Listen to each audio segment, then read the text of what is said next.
Well, we're over here at the CCA workbench, and I have a couple special guests this week. I have Amanda Sabin, Amanda Perryman, known to some of us before she got married.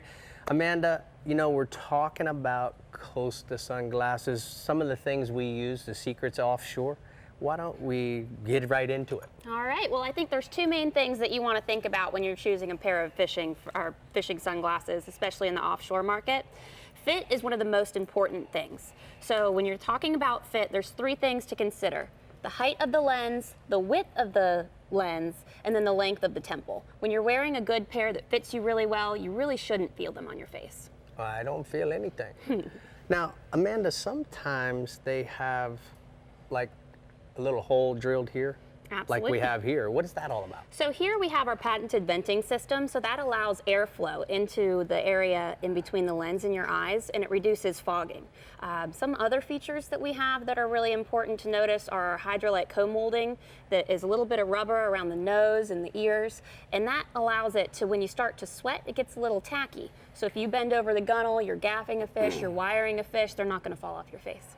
So let me ask you something. You know, you see a lot of the guys on the dock walking up and down, and certainly some guys have mirrored lenses and some guys go without. Why is that? A lot of it comes down to personal preference. It also has to do with conditions. So if you look, our blue mirror lens, for example, is our darkest lens. It has a gray base. The difference between a blue mirror lens and a gray is just that the blue is a shade darker. It's like pulling a shade over a window.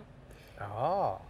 So it eliminates light not only coming in from the backside because it's a wraparound, but it also keeps light from going in from the front side. Exactly. Is that correct? It's going to make it a little bit darker, which isn't always necessarily a good thing. If you're in an overcast condition, you may want to go with a lighter lens like one of our sunrise lenses, which allows a little bit more light in those overcast scenarios so you can see better. Now, we have different color mirror, green versus blue. What's that about? Green mirror has a copper base, so a green mirror is going to enhance colors a lot more and allow you to see contrasts in the water, where a gray is more like what your natural eye would see.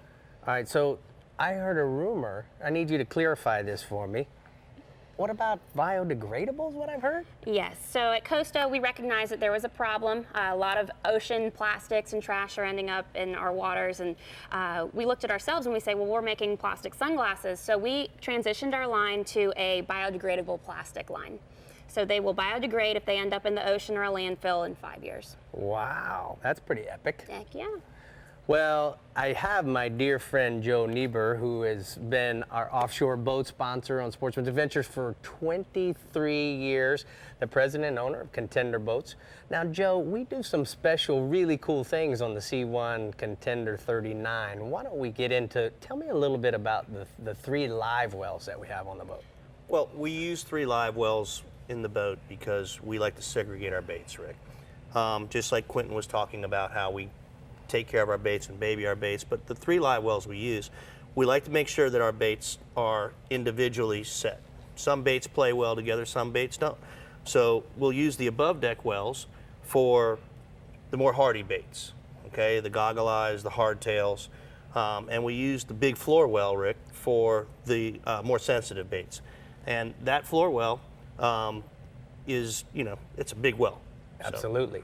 So tell me about the pressurization in all 3 of the wells. Okay, well, what we do is we have a series of valves that will allow us to regulate the flow in and out of the tanks as well as the water level. So we can actually create positive pressure inside those tanks. And what that does is, with a little bit of positive pressure, you'll fill that well all the way to the top. It keeps water from sloshing around. It keeps the bait from banging into the sides if you're running in big seas hard offshore. And it gives that bait that much more of a chance to be really natural when you take it out again. Now, Joe, there's times where we have to transport a lot of baits. Like this past weekend, we took our baits from Miami all the way to Key West. Tell me about the big giant floor well in the 39 Contender. Well, in the 39 Contender, you do have an option to do a 105-gallon floor well, and it's exclusive to that one boat. And that well itself is really 105 gallons. And what we use that for is to take our more sensitive baits longer distances. Now, if you'll talk to some people, they'll tell you about how much you can crowd a well. You know, the rule of thumb is, 1 bait per gallon. We like to, on the C1, if we can get away with it, we like to do a little less than that, maybe 3/4 of a bait per gallon. Because we want our baits to have the most freedom that they can in there, not be banging into each other, not to be fighting each other for available oxygen supply, so that they come out looking the most lively and freshest that they can. Well, guys, I want you to know this is some pretty serious business. We put together a team this year, and last year Amanda came on board. And you know what, Joe, we have a lot to be proud of. We, won over $260-something thousand. And I got to say, I want to congratulate you for helping us, but more importantly, for you to continue the support for the C1 fishing team. Always for the C1 fishing.